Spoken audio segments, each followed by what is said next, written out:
Have you ever felt like the more serious you get about your faith, the more afraid you become?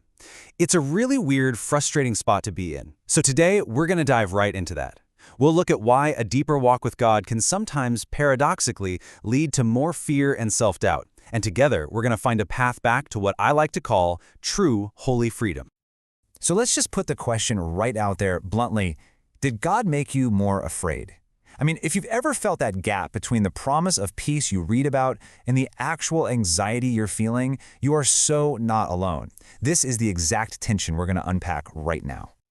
Okay, so let's talk about that feeling, A lot of people say it feels like they've lost their spark. You can probably remember a time when you were more confident, you were funnier, you felt more alive. But somewhere on this journey of trying to be good, something just shifted. What happened? Just take a look at this list for a second. Does any of this sound familiar? Maybe that fear of messing up just screams way louder than your actual faith. Or you find yourself constantly second-guessing who you are, your actual personality. Yeah, these are all really common signs of a faith that's accidentally become based on fear. See, when we're terrified of getting it wrong, we naturally start to play it safe. We shrink down, and we try to please everybody. And the result? We end up feeling quieter, more alone, and just really missing that version of ourselves that felt, freer. And here is the core conflict, laid out right in Scripture. This verse from 2 Timothy, it's everything.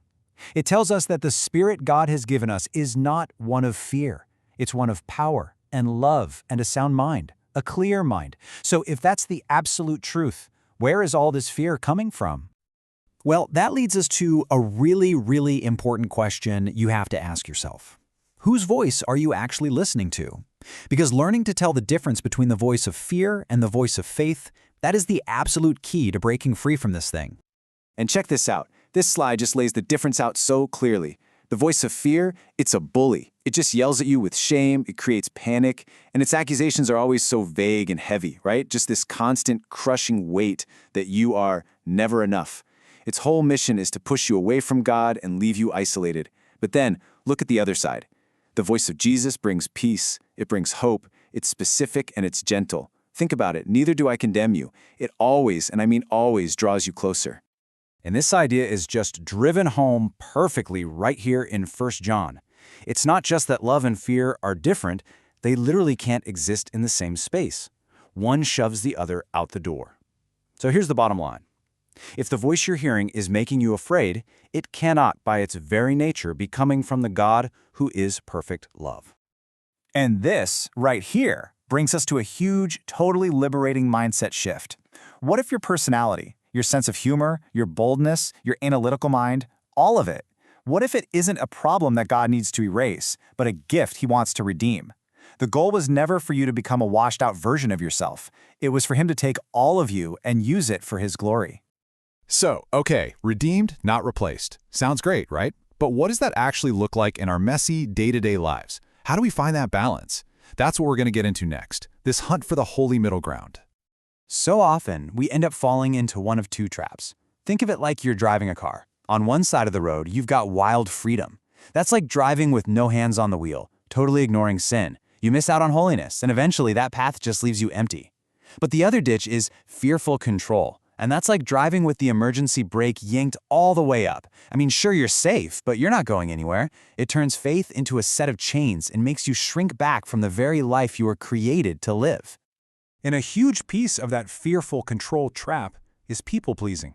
It's sneaky because it starts with a really good desire. We want to please God. But somehow that gets twisted into this exhausting, full-time job of trying to keep every single person around us happy. We start reading faces, trying to guess what people want, and just shrinking ourselves to avoid rocking the boat.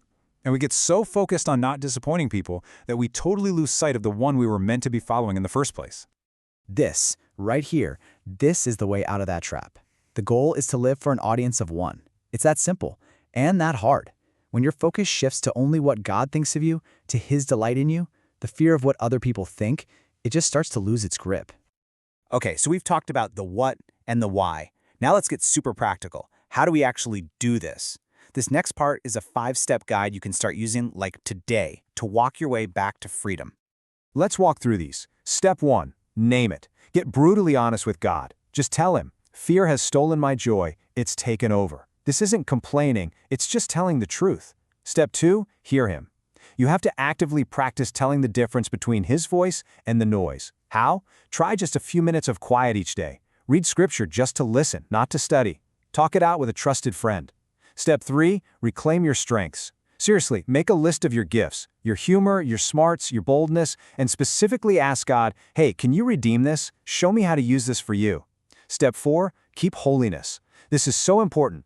Be aware of sin, absolutely, but you have to completely reject the shame that fear tries to staple onto it. See, awareness of sin should point you towards God for grace. Shame always pushes you away. And finally, step 5, use your mind. This is about taking back control of your thoughts. It's like changing the channel in your head from the 24/7 fear and static station to one that plays truth and hope.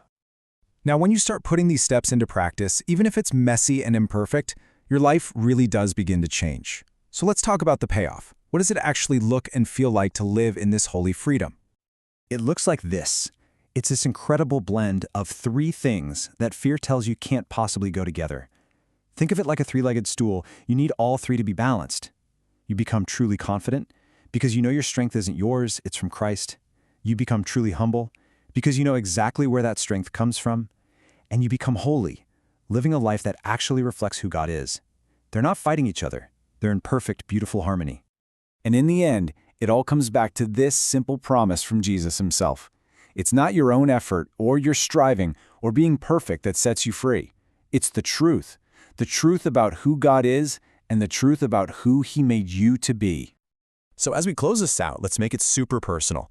This whole journey from fear back to freedom, it really does start with one single step. So look at this question.